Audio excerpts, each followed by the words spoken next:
नमस्कार दोस्तों, स्वागत है आप सभी का एक और न्यू वीडियो में।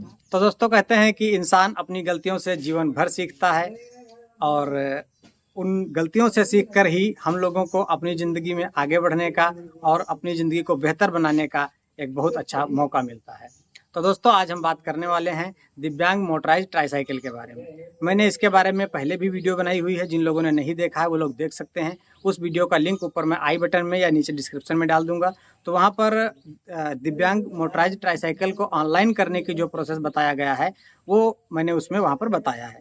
लेकिन क्या होता है कि बहुत सारी चीज़ों का प्रोसेस बिल्कुल डिफरेंट होता है। एक्चुअल में जो डॉक्यूमेंट में बताया जाता है वो ग्राउंड पर कौन किस तरीके से बात करता है, कहाँ पे क्या क्या प्रोसेस करना होता है, इन सब चीज़ों में बहुत सारे चैलेंजेस को फेस करना पड़ता है हम सभी दिव्यांग भाई बहनों को। तो दोस्तों, आप सब इस वीडियो को आसानी से समझ सकें, इसलिए मैंने इस वीडियो को 3 पार्ट में डिवाइड किया है। नंबर 1 कि डॉक्यूमेंट का प्रोसेस क्या होगा, किस तरीके से कौन कौन से डॉक्यूमेंट लगेंगे और क्या प्रोसेस है, आगे चल के हमको क्या करना पड़ेगा, उसको हमको रजिस्ट्रेशन कहाँ करवाना है, किससे बचना है, कौन सी गलती करना है, कौन सी गलती नहीं करना है, और लास्ट का प्रोसेस क्या होगा कि आपको कहाँ पर मिलेगी, कैसे मिलेगी, इसके बारे में आपको हम 3 टॉपिक में पूरी वीडियो इजीली समझा देंगे। तो दोस्तों, वीडियो स्टार्ट करने से पहले अपने बारे में कुछ बातें बता देता हूं, जिससे कि आप सब लोगों को वीडियो समझने में और आसानी रहेगी। और मैं ये वीडियो क्यों बना रहा हूं, मेरा क्या एक्सपीरियंस रहा है, इसके बारे में भी आपको काफ़ी कुछ जानने को मिलेगा। तो दोस्तों, मैं आपको बता दूं कि जो मोटराइज्ड ट्राईसाइकिल होती है और व्हील चेयर होती है और मैनुअल साइकिल होती है जो हाथ से चलाई जाती है, ये सब आधुनिक उपकरण जो हैं, ये हम सभी दिव्यांग भाई बहनों को अपनी ज़िंदगी को जीने में आसान बनाने में बहुत ही मदद करते हैं। तो मेरा यही उद्देश्य रहता है, मैं आप सब लोगों से यही कहता रहता हूँ कि ज़्यादा से ज़्यादा उपकरणों का उपयोग करके इस आधुनिक युग में तकनीक का सहारा लेकर हम सब लोग अपनी ज़िंदगी को आसान बना सकते हैं। तो हुआ ये कि मैंने कुछ टाइम पहले मोटराइज साइकिल के लिए अप्लाई किया था। तो वहाँ पे क्या हुआ कि मुझसे कुछ गलतियाँ हो गई। नंबर 1 कि कौन कौन से डॉक्यूमेंट लगेंगे, इसके बारे में मुझे कुछ नहीं पता था। उसके बाद में जैसे ही मुझे पता चला कि हमारे यहाँ डिस्ट्रिक्ट पे एक कैंप लगा हुआ है, मैं वहाँ पर गया और वहाँ पर बिना जाने समझे मैंने अपना रजिस्ट्रेशन करवा दिया। वो अमर उजाला की तरफ से कराया गया था। तो ये प्रॉपर कंपनियाँ इस लाइन में काम नहीं करती हैं। ये लोग समाज सेवा के लिए काम करते हैं, तो वो उतना ध्यान नहीं देते हैं। अब उन्होंने 9 से 10 महीना हमारा हो रहा है, अभी तक उसका कोई जानकारी नहीं है।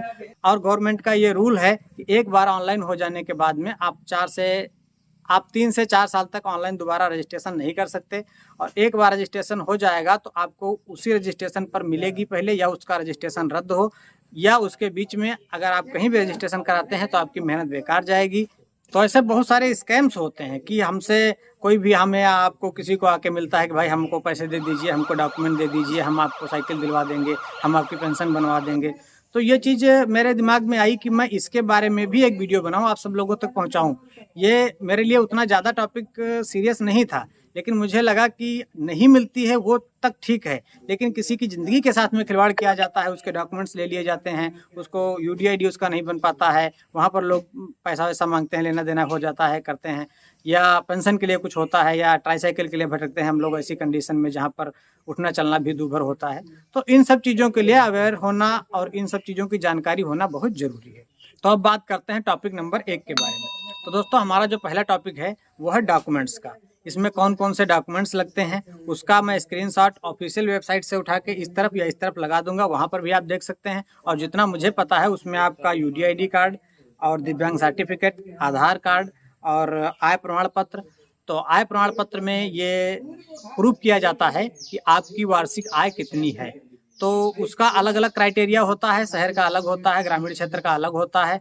तो वो आप जानकारी कर लें, या यहाँ पर अगर वेबसाइट पे दिखाया जाएगा तो वो मैं यहाँ पर आपको लगा के दिखा दूंगा। और दूसरी एक गलती कतई ना करें कि बहुत सारे लोगों को मैंने देखा है कि आधार कार्ड पे मोबाइल नंबर नहीं लगा होता है और आधार कार्ड आय प्रमाण पत्र पे नहीं लगा होता है। आधार कार्ड के बिना तो यूडीआईडी बन ही नहीं सकता, या यूडीआईडी पे मोबाइल नंबर इंटर नहीं है। तो जितने डॉक्यूमेंट हैं वो सारे पूरी तरीके से सिक्योर्ड सही पते के साथ में लिंक नहीं होते हैं। तो ये चीज़ आप सब लोगों को ध्यान में रखना है। गवर्नमेंट ने बहुत ही स्ट्रिक्ट रूल बना रखे हैं कि आपके जितने भी डॉक्यूमेंट हैं वो सभी बिल्कुल सही तरीके से सही पते पर और एक मोबाइल नंबर के साथ में अच्छी तरीके से लिंक होने चाहिए। तो ये हो गया आपके डॉक्यूमेंट का प्रोसेस। अब हम बात करते हैं दूसरे प्रोसेस के बारे में। तो दोस्तों, दूसरा प्रोसेस ये है, जैसा कि मैंने अभी बताया, क्योंकि मैं इन सब चीज़ों को फेस कर चुका हूँ, ये चीज़ें बहुत प्रॉब्लम क्रिएट करती हैं कि जब भी आप आवेदन करने चलें तो सारे डॉक्यूमेंट रेडी रखें, फोटोज वगैरह और जितना मैंने बताया वो सब कुछ आपका रेडी होना चाहिए। और ये ध्यान रखें कि ये जो कैंप लग रहा है ये किसके थ्रू लग रहा है, इनका फीडबैक कैसा है, ये कोई फेक काम तो नहीं हो रहा है, कोई पैसे वैसे तो नहीं ले रहे हैं।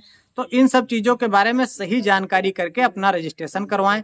जब आप रजिस्ट्रेशन करवाएंगे तो वहाँ पर भी मैं आपको बता देता हूँ कि जैसे लोग बताते हैं कि आप घर पे बैठे ऑनलाइन कर लीजिए, ये कर लीजिए, वो कर लीजिए, ऐसा नहीं होता है। ये इंडिया है, यहाँ पर ऑफलाइन ऑनलाइन दोनों प्रोसेस एक साथ में होते हैं और फिर दोनों को एक साथ में मर्ज करके देखा जाता है। तो जब आप ऑनलाइन करेंगे फिर आपको एक सीनियर डॉक्टर आपका असेसमेंट करेंगे, देखेंगे कि आप हाथ से साइकिल चला सकते हैं या नहीं चला सकते हैं, या आपको देखने में कोई दिक्कत तो नहीं है कि आप साइकिल कैसे चलाएंगे। तो इन सब चीज़ों का पूरी तरीके से वेरीफाई करने के बाद में आपका रजिस्ट्रेशन होता है। जब आपका रजिस्ट्रेशन हो जाएगा तो आपको वहाँ से एक रसीद प्राप्त होगी। तो ये आपका हो गया दूसरा, और सेम इसी से रिलेटेड अब आपका स्टेप 3 शुरू होता है। तो दोस्तों तीसरा प्रोसेस आपका बहुत ही इजी और बहुत ही छोटा होगा कि आपने सही तरीके से अपने सारे डॉक्यूमेंट फिल कर दिए और अच्छी तरीके से आपका असेसमेंट हो चुका है, सारा कुछ रेडी हो गया है, आपके पास आपकी रसीद मिल चुकी है। उसके बाद में आपके ब्लॉक पे, तहसील पे या जहाँ कहीं भी कैंप लगेगा तो आपको सूचित किया जाएगा और वो रसीद लेकर ही आपको जाना है। इसीलिए मैं बोलता हूँ कि मोबाइल नंबर लगा जरूर होना चाहिए और वो मोबाइल नंबर प्रॉपर आपका वर्किंग होना चाहिए। उसमें ऐसा नहीं है कि इनकमिंग नहीं है या ऐसी कोई दिक्कत है। तो ये सारी चीज़ों को पूरा एक अच्छी तरीके से इंटीग्रेट करके जब आप चलेंगे तभी आप योजनाओं का लाभ पा सकते हैं। तो मुझे उम्मीद है कि जो जानकारी मैंने दी आप लोगों को, जो भी मेरे साथ घटना घटी, उस चीज़ से आप लोग सीखेंगे और ऐसी गलती नहीं करेंगे। एक चीज़ मैं और बता देता हूँ कि अगर गवर्नमेंट के थ्रू कहीं पे कैंप लग रहा है या ऐसी कोई संस्था लगा रही है जो प्रॉपर इन सब चीज़ों में वर्क कर रही है, तभी आप बिलीव करें। कोई भी ऐसा रैंडम आदमी आके ऐसे काम करता है तो मैं यही कहना चाहूँगा कि जब तक आपको उस पर विश्वास ना हो तब तक आप वहाँ पर अपना डॉक्यूमेंट दे के रजिस्ट्रेशन ना करवाएं। और रजिस्ट्रेशन करवाने के लिए एक और आपको आसान चीज़ मैं बता देता हूँ। एलेम्को इंडिया नाम की एक कंपनी है जो कि दिव्यांग लोगों के लिए उपकरण बनाती है, ये कानपुर की है। बहुत सारे लोग जानते होंगे, कुछ लोग नहीं जानते हैं, तो आप सोशल मीडिया पर, वेबसाइट पर देख सकते हैं। उनकी ऑफिशियल वेबसाइट भी है। उस वेबसाइट पर जब आप जाएंगे तो वहाँ पर एक अर्जुन नाम का प्लेटफॉर्म है, एक वेबसाइट उनकी है जो दिव्यांग लोगों के रजिस्ट्रेशन के लिए बनाई है उन्होंने। तो वहाँ पर जैसे ही आपका रजिस्ट्रेशन हो जाता है, हुआ है या नहीं हुआ है, क्या नहीं है, अगर इसकी आप पुष्टि करना चाहें, आपको रसीद मिली है या कैसा क्या है, तो वहाँ पर जब आप जाएंगे अर्जुन प्लेटफॉर्म पर, तब आपको अपना आधार नंबर डाल के, मोबाइल नंबर डाल के सारी जानकारियाँ वहाँ पर फिल करने के बाद में आपको एक OTP आएगा।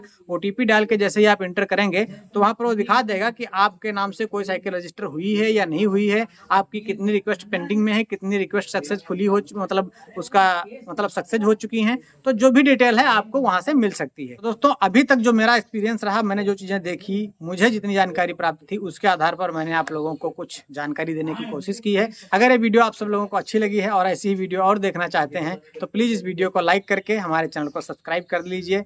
तो चलिए मिलते हैं अगली वीडियो।